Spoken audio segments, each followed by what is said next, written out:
key myths when it comes to KPIs that I'd like to just jump in there on straight away. The first myth is that KPIs and metrics need to be the same for everyone. This is absolutely not the case. Metrics and KPIs all depend on the function, on the amount of experience, and what's expected of that individual. So while you would definitely have precedents and you would probably have pods of KPIs that lead into doing the same function, you wouldn't necessarily KPI everyone in the same way. The second myth is that you need lots of KPIs to measure absolutely everything in a business to ensure that you're tracking and you're able to develop your people.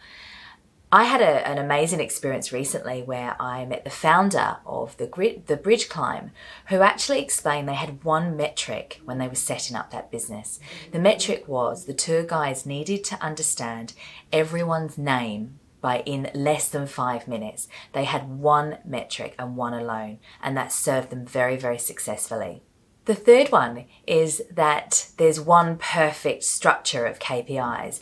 Just like with all of us, we're beautifully unique. There is absolutely not just one way.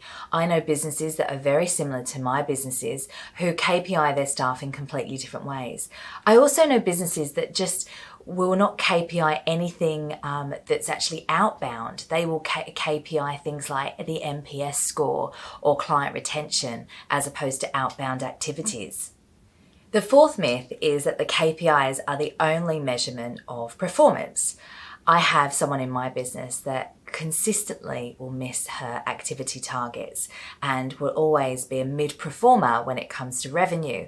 However, she is also our culture queen, and so I would suggest that weighting her KPIs are 50% on activity metrics, which lead to revenue, but also 50% on the fact that she is the culture queen.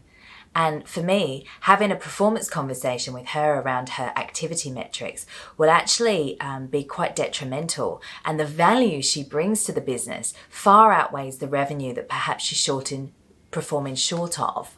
The final myth is that KPIs should always feed into someone's remuneration and bonus potential. I don't necessarily agree with that. I think perhaps with some organisations and some roles, it absolutely should tie in. But the majority of remuneration and bonus discussion needs to be based on multiple different measurements, and KPIs and activities would be one of them.